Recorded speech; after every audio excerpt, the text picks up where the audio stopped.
Pai, afasta de mim esse cálice. Pai, afasta de mim esse cálice. Pai, afasta de mim esse cálice de vinho tinto de sangue. Pai, afasta de mim esse cálice, Pai. Afasta de mim esse cálice, Pai. Afasta de mim esse cálice de vinho tinto de sangue. Pronto, então, sobre o professor Martônio Montalverne, que dispensa apresentação, mas é de praxe fazer. Quem sou eu para lhe apresentar, né? Mas vamos lá. Ele possui graduação em Direito pela Universidade de Fortaleza, Unifor, e mestrado pela Universidade Federal do Ceará. E doutorado em Direito pela Wolfgang Goethe, Universidade de Frankfurt. E ele foi orientado pelo professor Dr. Wolf Paul, que é um grande nome do direito, né? É pós-doutor em Direito pela mesma Universidade de Frankfurt e atualmente ele é professor titular da Universidade de Fortaleza e procurador do município de Fortaleza. E ele é presidente da PACEFOR e é membro da comunidade acadêmica no Conselho do Observatório da Democracia da Advocacia Geral da União. Então, vou passar a palavra para o professor Martônio Montalverne e agradecer mais uma vez a presença e a todos que nos assistem e vamos prosseguir.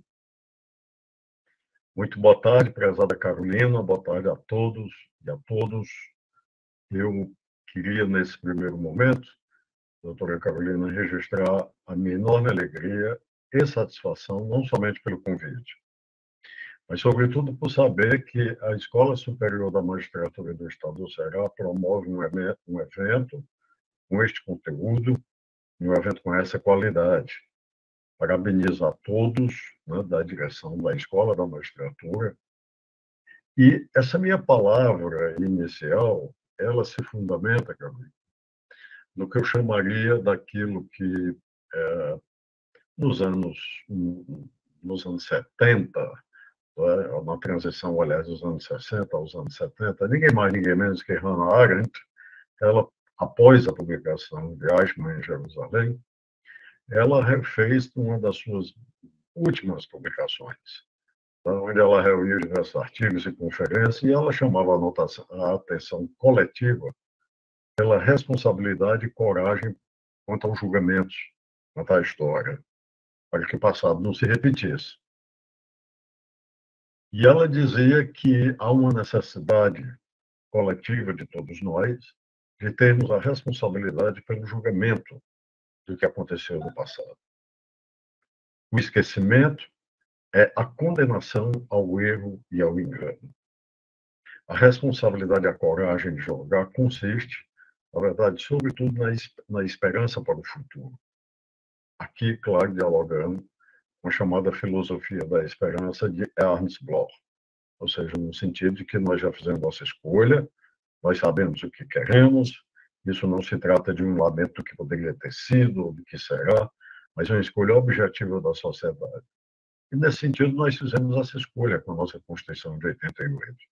Nós sabemos o que é que nós queremos, consta da nossa Constituição, ainda que bloqueada, não é, por questões políticas bem mais complexas do que ele cabe dizer aqui, mas consta a tentativa da realização de uma democracia econômica, de fazer da democracia política uma democracia econômica, e consta, sobretudo, a necessidade de olhar para as ruínas que ficaram para não repeti-las. Então, nesse contexto, a filosofia serve para isso, para dar respostas para os nossos problemas concretos, né? E não uma mera especulação do abstrato. A filosofia é para resolver um problema do dia a dia, para mostrar, me advertir como eu devo me comportar diante das situações cotidianas. E eu devo me comportar diante de situações cotidianas como essa, nesse sentido, no sentido de ter a coragem e a responsabilidade por um julgamento. Então, esse seria um fundamento filosófico que eu viria para parabenizar a SMEC pela realização desse evento, pela organização. Como eu disse, é um evento importante e, tanto quanto isso, é um evento necessário. nesse momento que nós vivemos no Brasil e no mundo. Então, essas são as minhas palavras iniciais, viu, Carolina, e a todos que nos ouvem, relativamente, né, à natureza da minha exposição. Fico muito honrado de participar dessa conferência. Agora aparece no encerramento do evento. Eu vi algumas das mesas redondas, né, da riqueza dos debates, repito, e da sua necessidade. Então, fico assim inteiramente lisonjeado com o convite, com gentileza da Escola da Magistratura do Estado do Ceará, e o meu mais sincero e profundo reconhecimento da necessidade desse evento. A respeito do tema do que nós falamos, da democracia, né, de hoje, e em diálogo com essas minhas palavras iniciais, eu queria lembrar o seguinte: parece-me, né, com um certo olhar, com uma perspectiva, de que nós podemos constatar com alguma facilidade que a democracia tem corrido riscos atualmente. Isso não se observa somente no Brasil. Com o acirramento das eleições de 2022, com o episódio de janeiro de 2023, mas nós observamos para um passado recentíssimo e constatamos, por exemplo, o 6 de janeiro nos Estados Unidos de 2021, né? Ou seja, 2022, perdão. Né? E também nós observamos noutras sociedades, né, o crescimento de setores políticos que não guardam nenhum compromisso com a manutenção, sobretudo, daquilo que tanto se exigiu e tanto se discutiu e conseguiu se formular no século XX, embora tenha sido vitimado, mas a formulação existe, que é o universalismo. E o universalismo, como o próprio nome diz, pressupõe o reconhecimento e a construção das divergências do pluralismo a partir de patamares mínimos civilizatórios. A partir do final logo depois da Primeira Guerra Mundial, se tentou a construção daquilo que se chama de uma democracia política e, como eu disse também, de uma democracia econômica. Nós tivemos essas experiências na Constituição Mexicana, de fevereiro de 1917, depois nós tivemos Weimar, de 1919, nós viemos parar na nossa Constituição Federal de 1988, sendo que construímos aqui um largo percurso. Qual foi a tentativa destes movimentos políticos constitucionais? A primeira tentativa foi uma ampliação de direitos em massa para todos, e não meramente uma descrição formal. Portanto, a perspectiva da democracia econômica nasce do seguinte parâmetro: qualquer um de nós aqui pode parar num sinal de qualquer grande cidade brasileira e vai ver, às vezes, pessoas pedindo esmolas, pedindo ajuda, às vezes, pessoas com famílias inteiras, com crianças. Essa mulher, esse homem que está na rua nesta condição, na verdade, com certeza, ele é um cidadão político, ele pode votar e ser votado, mas ele não é um cidadão econômico. Ele não tem uma participação digna na economia para garantir a subsistência, para garantir aquilo que o nosso artigo 6º, na sua perspectiva coletiva, estabelece para os cidadãos: moradia, saúde, habitação, transporte, lazer, etc., educação, sobretudo. Então, o desafio era transformar a democracia política numa democracia econômica, de forma a trazer marcos civilizatórios mínimos pactuados que caminhassem nessa direção. Essa escolha foi o fracasso que nós sabemos que aconteceu na Europa no final dos anos 20 e no começo dos anos 30, com a barbárie da humanidade, que foi a Segunda Guerra Mundial e o Holocausto. Mas este constitucionalismo ganhou forças após a Segunda Guerra Mundial, resolve se estabelecer nos países marcados por essa tragédia, principalmente a Alemanha e a Itália. Pouco tempo depois, no final dos anos 40, se estabelecem a Alemanha e a Itália. Pouco tempo depois, 10, 15 anos depois, resolve se estabelecer na Península Ibérica, também para libertar Portugal e Espanha, das suas experiências autoritárias de salazarismo e franquismo, respectivamente, e chega para o final, aqui nos anos 80, para tentar reorganizar política e economicamente as nossas sociedades, das egressas, das perversas e cruéis ditaduras militares que nós tivemos no Brasil, no Chile, na verdade, na Argentina, no Uruguai, no Peru, no Paraguai, lá no Equador, em todos esses, e depois em vários outros países da América Latina. Então, esse constitucionalismo chega para nós como essa perspectiva também. A perspectiva dirigente, intervencionista, e a perspectiva, sobretudo, de garantia de absorção do conceito de pluralismo, da tolerância como valores elementares para isso. O que significa isso? Significa que o Pacto Constituinte de 1988, que nós tivemos no Brasil, assim como os outros, eles estabeleceram limites civilizatórios mínimos. Isso estava dito na redação original do antigo parágrafo único do artigo 5º da Constituição, quando dizia que os direitos fundamentais que aqui estão não são exaustivos, eles serão incorporados por outros que elasteçam essa possibilidade, jamais que diminuam isso. E isso foi dito em outro momento, né, no parágrafo 4º do artigo 60 da nossa Constituição, quando estabelece limites, por exemplo, de qualquer proposta que sequer tenha tendência de abolir algo do que está no artigo 5º. Qual a leitura que nós fazemos disso? A leitura que nós fazemos disso, minha prezada Carolina, apesar dos ouvintes que aqui estão, é de que a Constituição disse claramente é daqui para frente, não é daqui para trás. Isso significa, então, que eu tenho que começar a construir determinados elementos na sociedade, porque a formalidade constitucional ela é importante. A normatividade constitucional, a escolha pela normatividade que eu fiz, ela é fundamental. Mas ela não é tudo. Ela precisa, sobretudo, do apoio institucional político da sociedade para que ela seja respeitada.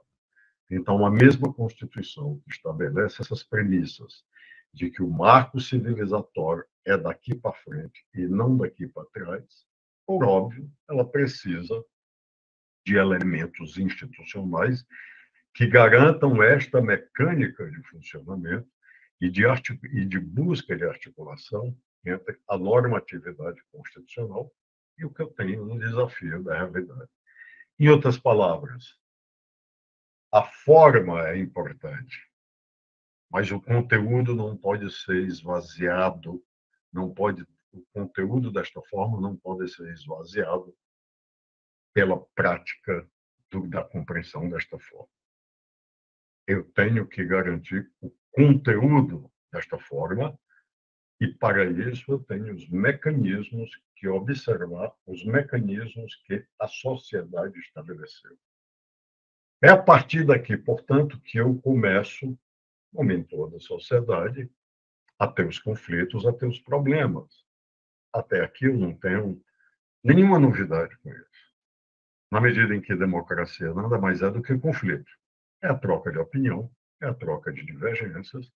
Democracia e conflito, na verdade, são inerentes. Agora, o conflito estabelecido no limite do pacto constitucional, no limite da formalidade que foi estabelecida por meio de um processo constituinte, como foi o nosso caso.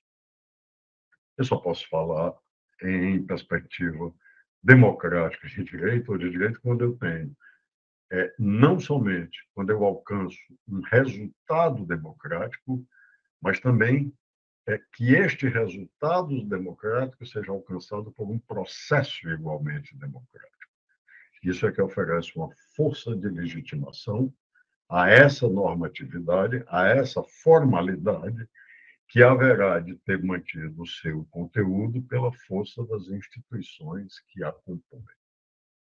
Então, há limites para isso. E, sobretudo, porque nós temos talvez um dos mais significativos filósofos do direito do século XX, que é Norberto Bobbio, e é um liberal.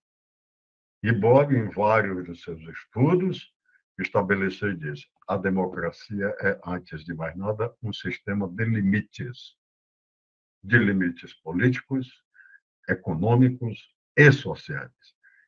Limites formais, cujos conteúdos se manifestam a partir da ação política concreta do tecido social, instituições e poderes, etc., e limites, sobretudo, limites políticos. Então, a democracia é um sistema de limites, exatamente de limites pactuados por meio de constituintes participativas resultantes, elas próprias, de processos democráticos. Por isso que eu tenho a imposição de limites, e isso não tem nenhum comprometimento antidemocrático. A imposição de limites é para todos. Aqui, a absorção do imperativo categórico kantiano. Né? Ou seja, vale para mim, vale também para Carolina, vale também para a Hilda, que eu estou vendo aqui na tela. Ou seja, vale para nós todos. Portanto, há a correspondência do preceito elementar primeiro do republicanismo, que é a igualdade de todos perante a lei. Dito que a democracia é um sistema de limites, ela pode estabelecer limites, repito, econômicos, políticos e sociais. E ela estabelece. O primeiro grande desafio que este constitucionalismo recebeu foi logo aquele relativamente à capacidade de organização das forças econômicas na sociedade e, principalmente, das forças econômicas que detinham mais poder em todas as esferas, diante daquelas que não podiam.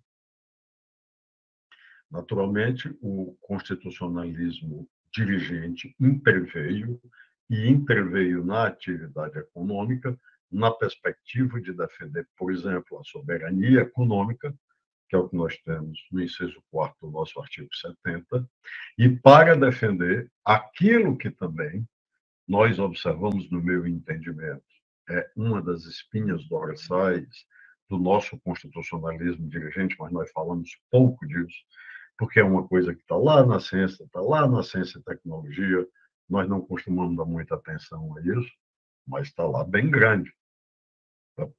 O mercado interno integra o patrimônio nacional, que será utilizado para o desenvolvimento científico e tecnológico e o bem-estar social de toda a população. Portanto, há uma abertura constitucional para a intervenção do Estado no domínio econômico, no sentido de civilizar aquilo que já desde o começo dos primeiros 20 anos do século XX se dizia, ou seja, a civilização ou um compromisso civilizatório mínimo entre capital e trabalho. Portanto, essa é a nossa Constituição. Esse primeiro desafio, né, em países principalmente da Europa Ocidental, mas em vários países, inclusive aqui no Brasil, nos anos 50, se na Europa Ocidental ele foi realizado, a tentativa dos anos 50 aqui no Brasil começou a ser feita, mas ela foi interrompida em 1964 pelo golpe militar que instalou uma ditadura no Brasil até 1985. Ou seja, mais durante os anos 50 do chamado desenvolvimentismo brasileiro, nós percebemos a formação de mercado interno, a industrialização do país, a tentativa das chamadas reformas de base, ou seja, tudo aquilo que países do chamado capitalismo desenvolvido já tinham realizado. Nós tentamos realizar e, evidentemente, houve essa ruptura golpista em 31 de março de 1964. A partir daí, nós recuperamos essa busca do dirigismo constitucional em 1988 e até hoje vivemos neste enorme desafio, ainda persistente desafio. Ocorre que a partir dos anos 90, né, e o começo do século XXI, nós passamos a ter desafios de outra ordem. com a contínua expansão, né, em massa e não apenas localizadamente, com situações de programas localizados ou de soluções apenas caritativas relativamente a grandes problemas sociais, nós passamos a ter o envolvimento do próprio Estado em massificação de ampliação de direitos. E aqui começaram vários problemas, não somente no Brasil, mas na Europa e em outras sociedades, por problemas distintos. O fato é que, a partir daqui, começaram a aparecer, né, outras formas de manifestação e de enfrentamento que começaram a ameaçar a erosão deste constitucionalismo dirigido. Eu me refiro, notadamente, àquele que se chamava como as falas de ódio e a sua defesa intransigente como uma forma de liberdade de manifestação de pensamento. As falas de ódio, principalmente em países como o Brasil, Estados Unidos, que são consideradas, entre aspas, nações multiculturais, o termo comporta várias discussões, elas passaram de uma forma de ataque e de desrespeito à dignidade intrínseca de determinadas etnias, de determinados setores de crenças religiosas e de determinados, sobretudo, setores de organização política, passaram simplesmente de palavras a atos de violência contra essas sociedades, contra esses grupos das sociedades. É aqui que nós observamos, por exemplo, manifestações racistas, antissemitas, anti-islâmicas, contra ciganos, contra os negros, contra populações indígenas e contra populações que, em determinada sociedade, integram setores significativos quando juntas, mas são minorias frente à população de uma tradição judaico-cristã que nós temos no Ocidente. Esse foi o primeiro movimento. Sobre isso, este constitucionalismo soube dar, na minha avaliação, respostas bastante satisfatórias. Portanto, esta democracia soube se defender. Quando nós olhamos a jurisprudência, por exemplo, do Tribunal Federal Constitucional da Alemanha, da Corte Constitucional Espanhola, do Tribunal Constitucional português, ou do próprio Tribunal Constitucional Plurinacional da Bolívia, ou do Tribunal Constitucional da Colômbia, e o Supremo Tribunal Federal, nós notamos, claro, há diferenças entre as decisões, mas nós percebemos aquilo que eu chamo de um fio condutor a respeito desta, que une, que vincula essas decisões e essa ideia. A de que, por exemplo, a dignidade humana, a dignidade de qualquer ser humano, prevalece sobre a liberdade de manifestação de pensamento. Aqui há uma divergência, ou pelo menos um debate, com a orientação jurisprudencial americana da Suprema Corte dos Estados Unidos, embora, mesmo naquela sociedade, seja abundante e dominante a posição que se aproxima mais deste fio condutor dos tribunais europeus, daqui da América Latina e de outras sociedades. Ou seja, no sentido de dizer apenas de ratificar aquilo que eu falei das palavras de Norberto Bobbio, de que a democracia é um sistema de limites, e esses limites atingem, sim, determinados direitos individuais. Ora, eu tenho a intervenção do Estado nas minhas relações personalíssimas e individuais.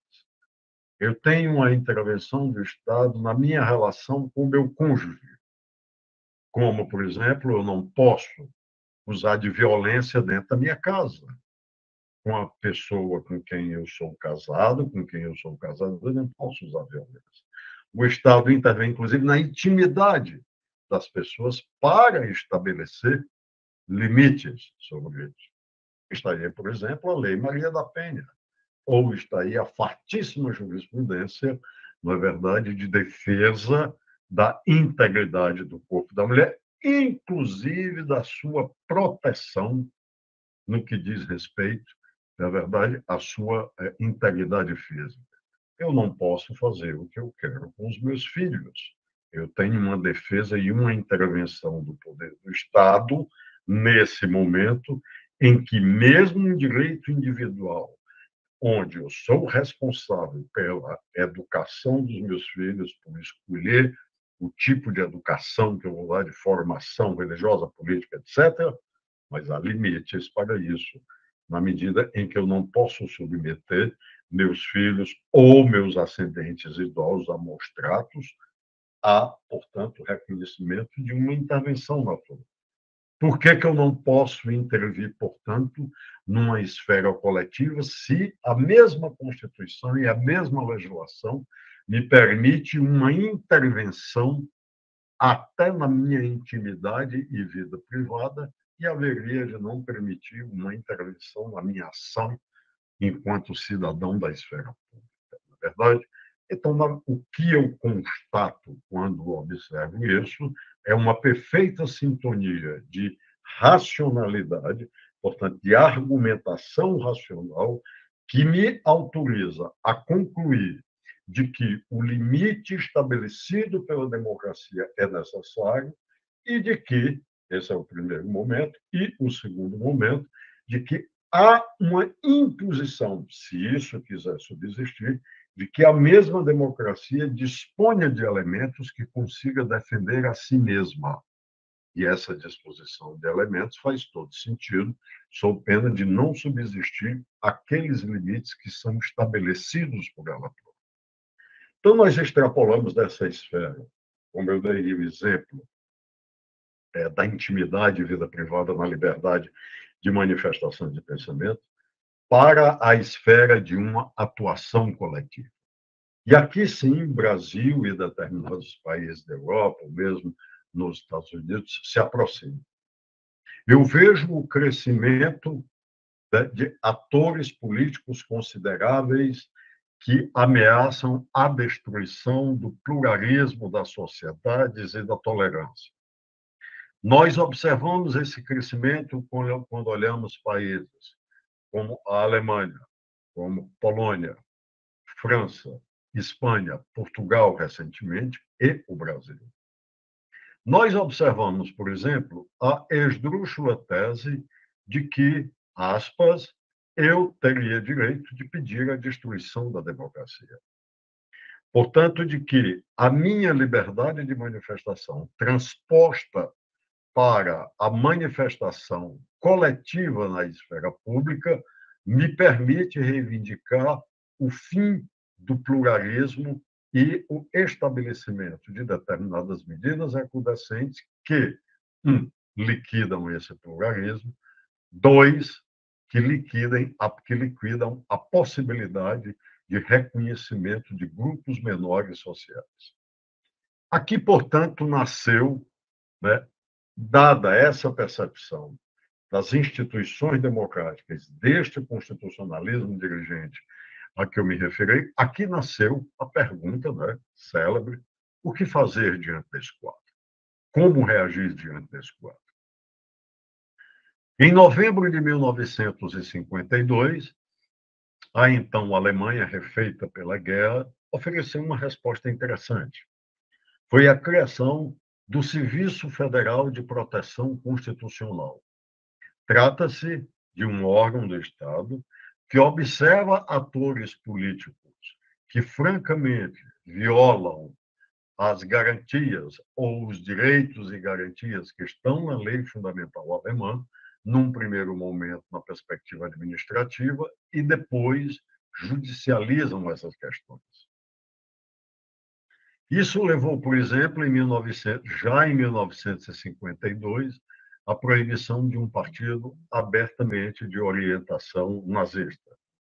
Depois, em 1956, o mesmo tribunal decidiu pela inconstitucionalidade do Partido Comunista da Alemanha, por, claro, violar, entende o tribunal, violar determinadas cláusulas de garantias fundamentais. Mais recentemente, há um mês, um pouco mais de um mês atrás, o mesmo tribunal resolveu excluir do fundo partidário um partido chamado A Pátria, porque este partido, né, prega antissemitismo, anti-islamismo, prega o fim da liberdade de manifestação de pensamento, prega, perdão, a liberdade de manifestação de pensamento para palavras racistas e neonazistas, e, portanto, é alimentado pela investigação do Serviço Federal de Proteção Constitucional, o Tribunal Federal Constitucional Alemão. Então, resolveu, num primeiro sinal de alerta, dizer: você não participa mais do fundo partidário. Os recursos públicos destinados aos partidos políticos, como aqui no Brasil, lá também tem. A decisão, óbvio, inclusive, eu concordo inteiramente com a decisão, foi aplaudida não somente pela quase a totalidade da sociedade alemã, mas da própria sociedade europeia. Um dos argumentos dessa decisão, que já estava lá nos anos 50, era o argumento da democracia que defende a si mesma. A democracia não pode ser somente, do ponto de vista constitucional, discursiva. Ela necessita, não podemos ter esta ingenuidade, mas ela necessita necessariamente de instrumentos e de instituições que funcionem e sejam capazes de lhe garantir um funcionamento e a garantia mínima da existência e, sobretudo, garantir o conteúdo da forma da eficácia daquela normatividade estatuída. Portanto, a esta nova perspectiva se cria o tema de democracia defensiva. Antes, porém, deste julgamento de um mês e pouco atrás, a respeito da exclusão de um partido da participação do financiamento público, o conceito de democracia defensiva, agora, não proveniente de uma manifestação judicial, portanto, a decisão judicial do Tribunal Federal Constitucional Alemão, mas do Tribunal Federal, equivalente ao nosso STJ, ao nosso Superior Tribunal de Justiça. O tribunal tomou conhecimento de uma célula, de um ajuntamento, né, de pessoas com nítidas intenções de ruptura da ordem democrática e, em dezembro de 2022, determinou a prisão de 50 pessoas, dentre as quais uma juíza em exercício que integrava um grupo chamado Cidadãos do Reich, que ignorava a lei fundamental alemã de 1949, não reconhecia o Estado alemão como uma democracia, não reconhecia a autoridade do Tribunal Constitucional dentro da justiça alemã e não reconhecia o pluralismo político característico desta sociedade e que tinha como objetivo uma intervenção das Forças Armadas na institucionalidade alemã para a restauração da ordem, sobretudo da ordem monárquica pré-1918. Essas pessoas foram presas, 50 pessoas, além de busca e apreensão em residências em 11 dos 16 estados da Federação Alemã.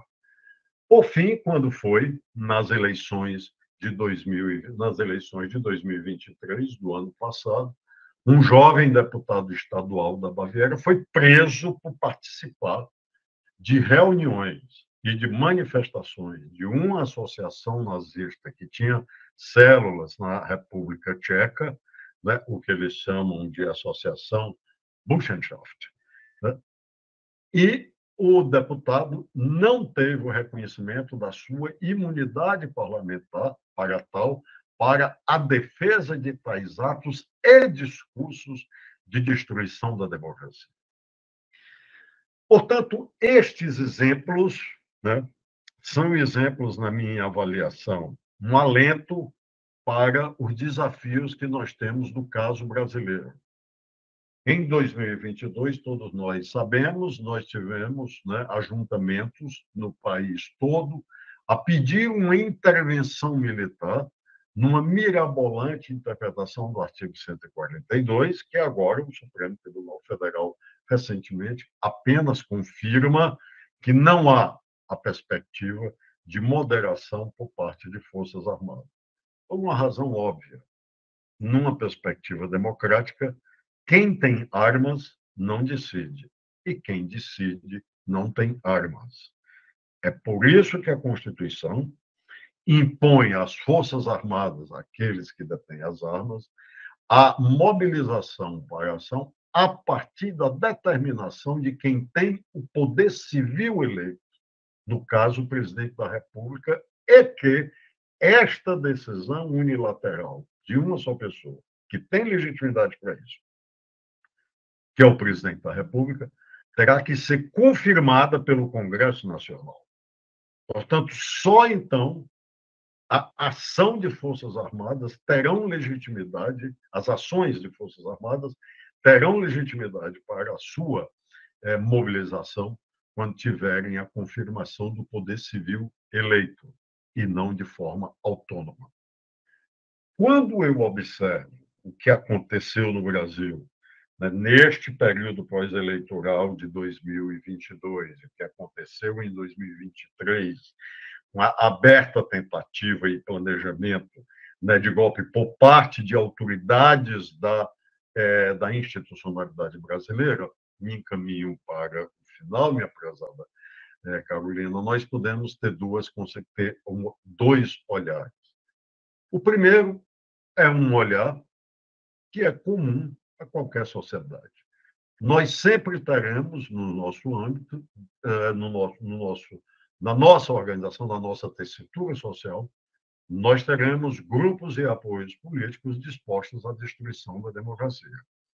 Portanto, esse é o pressuposto, inclusive, da necessidade da construção teórica de uma democracia defensiva e, passo seguinte, né, a decisão tomada da construção e implementação de instituições que sejam capazes, na verdade, de dar vida a esta conceitualização de democracia defensiva.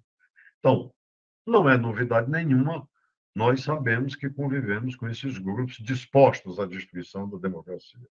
Esse é o primeiro aspecto. O segundo aspecto que nós podemos constatar é que, no Brasil, como nesses outros países, onde nós temos, devido à força das redes sociais de comunicação, novos elementos que nós não tínhamos, por exemplo, nos anos 50.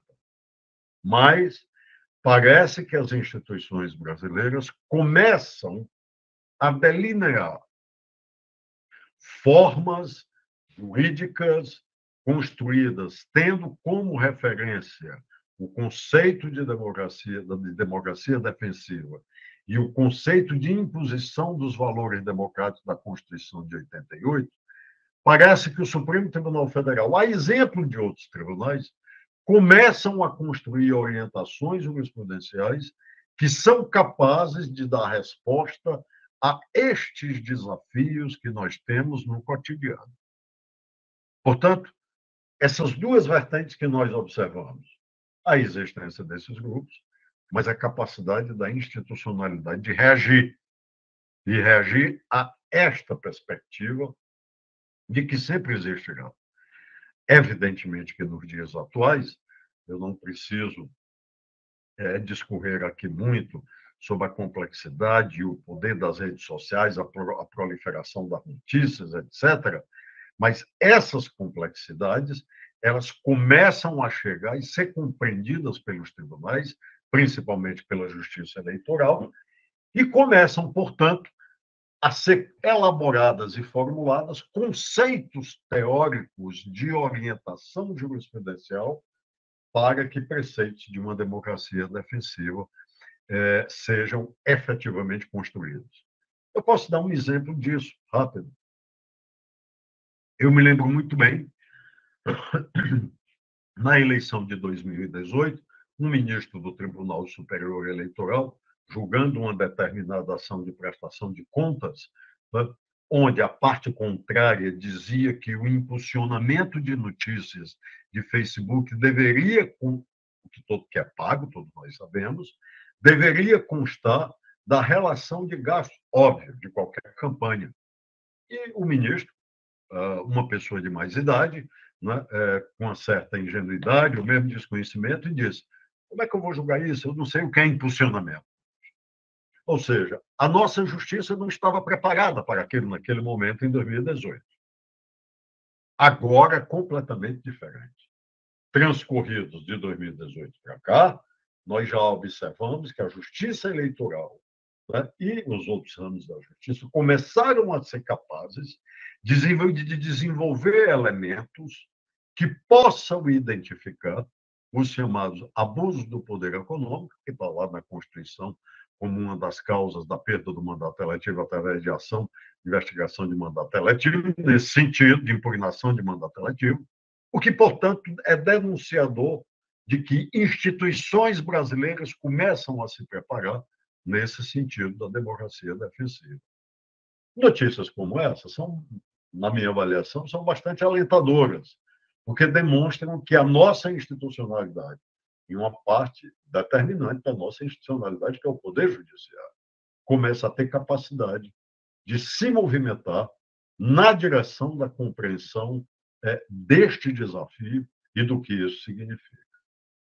Portanto, minha prezada Carolina, todos os amigos, né, a mensagem que eu tinha para dizer é essa. Primeiro, nós temos um instrumental normativo constitucional dirigente, que é produto de uma série conflituosa, claro, e de vivências que nós tivemos no século XX, mas que tem a plena capacidade, na verdade, de dar respostas aos desafios dessa institucionalidade em tempos tão tormentosos como esse. Eu finalizaria dizendo que não há nenhuma perspectiva de que a construção da democracia caia do céu, como nenhuma transformação. Ela será uma tarefa a ser realizada por nós que estamos aqui no nosso concreto. E isso envolve as instituições da sociedade. Por isso, eu reitero o meu reconhecimento, né, e o meu aplauso à Escola Superior da Magistratura pela elaboração desse seminário e pela provocação desse debate necessário entre nós. Muitíssimo obrigado, Carlos. Eu acho que eu me comportei no tempo. Né? Meu especial cumprimento ao Elton Favosch, que eu estou vendo aqui, nosso amigo, tudo bem, Elton? Obrigado.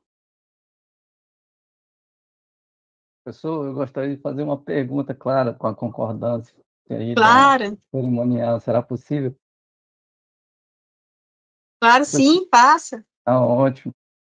Professor, eu observei atentamente a sua palestra e o senhor tocou num ponto muito interessante e me veio a pergunta.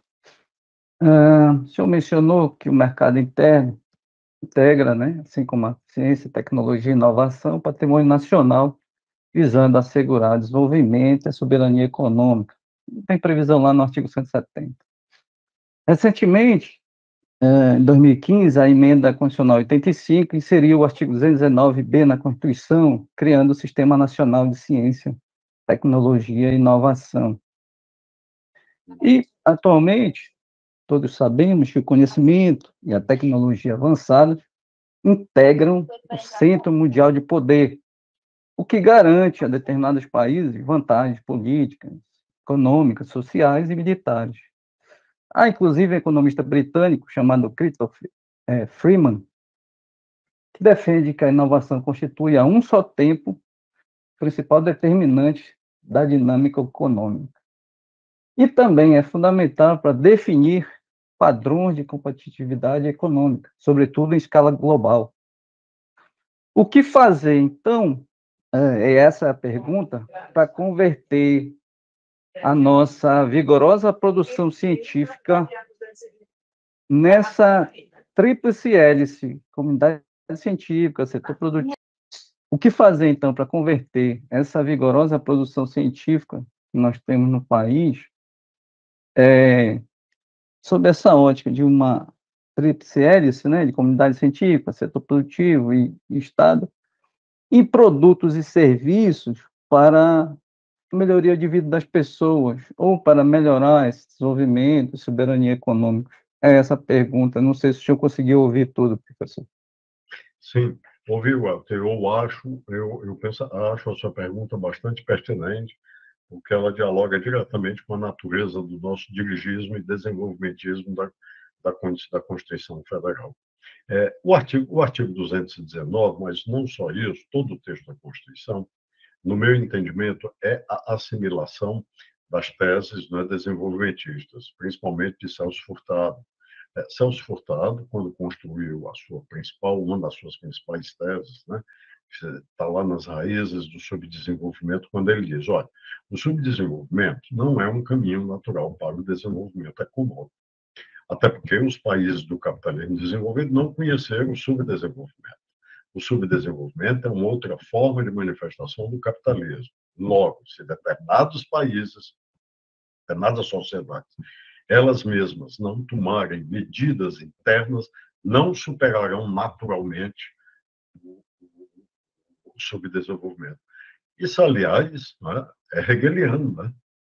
Na medida, olhe como a filosofia serve, porque Hegel foi o primeiro que disse que não há desenvolvimento natural nos acontecimentos humanos. Tudo é racional, tudo é movimento. Ou seja, eu apanho, recorro à compreensão filosófica para explicar todos os problemas que eu tenho, como no caso, né, Celso Furtado faz. Então, se eu tenho que tomar medidas internas próprias enquanto sociedade, nada melhor do que eu observar a racionalidade da história. O que foi que os países do capitalismo desenvolvido fizeram? Proteger o seu mercado, investimentos pesadíssimos na ciência e tecnologia, na inovação, fundaram institutos de pesquisa de ponta, reuniram intelectuais e pesquisadores de ponta, todos fizeram isso.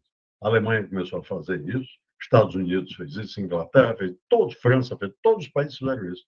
Eu tenho que fazer isso também, claro. Eu tenho que ter investimentos. China fez isso, Coreia do Sul fez, Índia fez isso. Na verdade, hoje, você vê aí a Índia, na verdade, que lança satélites e que, inclusive, consegue colocar um artefato na Lua. Então, é uma decisão política, da classe política, que haverá necessariamente que ter uma visão não subalterna, mas uma visão de que esta elite econômica terá que disputar o seu papel do ponto de vista internacional. Todos esses países fizeram isso. Por que a nossa elite econômica é subalterna e não, por exemplo, atua em conjunto com o Estado para investimentos pesados nessa capacidade? Claro, esse é o caminho. Sim, foi perfeito. Professor, muito obrigada mesmo. E foi excelente a palestra, nós estamos encantados. E eu queria registrar que veio aqui, pensando que era presencial, o professor Paulo Antônio Albuquerque, com a esposa, com a Marta. Chegou aqui todo de paletó e disse assim, olha, eu vim assistir a palestra aula magna. Eu disse, não, é online. Aí disse, me confundi, mas deixa um abraço, e acho que ele foi assistir, então, nós temos equipamentos aqui para assistir online também, ele deve ter procurado algum equipamento desse, ele, a Marta. Um queridíssimo mesmo. Pois é, então... grande professor. E eu fico muito feliz, eu me lembro, quando o senhor estava entrando na faculdade, o senhor entrando eu entrei justamente em 93, e o seu mestrado foi em 93, e aí eu fui tomando o pé do que era um mestrado, do que era, né, e assim, isso me marcou muito, porque o senhor fez mestrado onde eu fiz a faculdade e o meu mestrado, né, que é na Federal, e aí isso me marcou muito, e também a questão que é tão importante falar isso, que eu acredito que a civilização, ela tem isso, é um passar a tocha, né, nós podemos ter convivido com Paulo Bonavides, então a gente continua colocando esses ensinamentos vivos, né, da defesa da Constituição, da democracia, e é como a gente tem o dever de manter essa tocha acesa, né, e repassando isso para quem está chegando, quais são os princípios, quais são os valores que foram eleitos depois de tanto sofrimento, depois da Segunda Guerra Mundial, né, essa centralidade da dignidade da pessoa humana. Então, eu acho muito interessante todos esses momentos e essas reflexões, e especialmente sua palestra foi bastante marcante, assim, nesse momento, e eu quero lhe agradecer demais.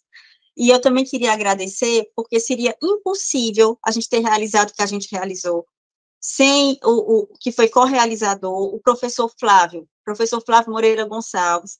E eu tenho aqui alguns agradecimentos, inclusive do grupo de pesquisa da Universidade Federal do Ceará, do Direito, do GTEA, do GTERCOA, né? E o Museu da Fotografia. E a exposição vai estar aqui até o dia 26, e é imperdível, das fotografias da época, né, de 64, que é a data que a gente está agora, né, completando 60 anos, e não esquecer para não repetir, né. Então, realmente a gente... uma coisa assim, o judiciário tem isso, ele não vai tomar uma posição de direita, de esquerda, mas uma posição pela civilização, sim, pelo mínimo civilizatório, sim, pela constitucionalidade, sim. Então, assim, o que se viu, por exemplo, naqueles ataques aos poderes instituídos, foi a pura barbárie, né? Sem nenhum charme na palavra, não é aquela, os novos bárbaros que são maravilhosos, não, foi barbárie mesmo no sentido do absurdo, do que não pode ser admitido. Né? Então, eu queria agradecer muito e dizer que eu também queria, por fim, citar uma pessoa que no começo, olha como a gente aprende, no começo, as primeiras palestras dele, eu fui muito refratária, que foi o Vará. Depois, eu lendo, eu entendi como ele era um gênio, e depois eu fui convivendo e conversando com o Vará, eu vi a profundidade dele.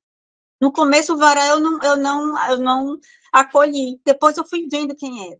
E eu me lembro de um livro dele, que ele dizia justamente isso, que a gente não pode descansar achando que porque está escrito numa Constituição, que está garantido, não é assim, não é? Nada vai lhe dispensar da luta, né? Nada vai lhe dispensar da luta. Então, eu queria dizer isso, a gente tem que se posicionar, assim, pela democracia, pela civilidade, pela cidadania, né? Então, a gente tem que dizer que a SMEC também faz parte dessa, como uma escola superior, como qualquer lugar que dê valor ao ensino, que dê valor ao pensamento crítico, à filosofia, ela nunca vai estar alinhada a quem quer repetir erros e cometer atrocidades, nunca vai estar do lado da tortura e da violência contra os direitos humanos. Né? Então, isso é uma posição nossa, e que ninguém arreda o pé.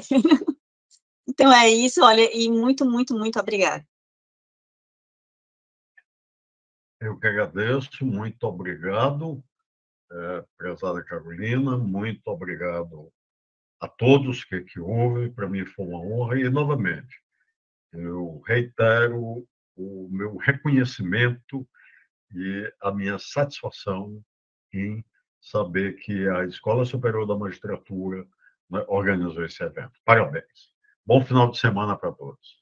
Muito obrigada. E, por fim, vai ter um vídeo que o Felipe, do GTERCOA, do grupo de pesquisa, ele vai colocar para a gente, que foi...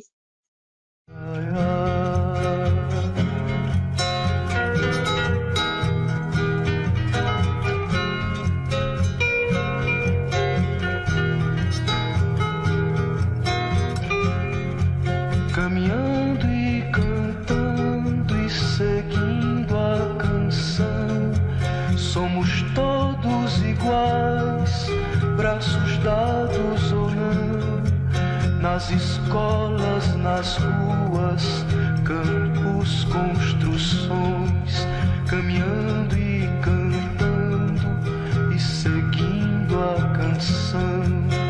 Vem, vamos embora, que esperar não é saber. Quem sabe faz a hora, não espera acontecer. Vem, vamos embora, que esperar não é saber. Quem sabe faz a hora, não espera acontecer.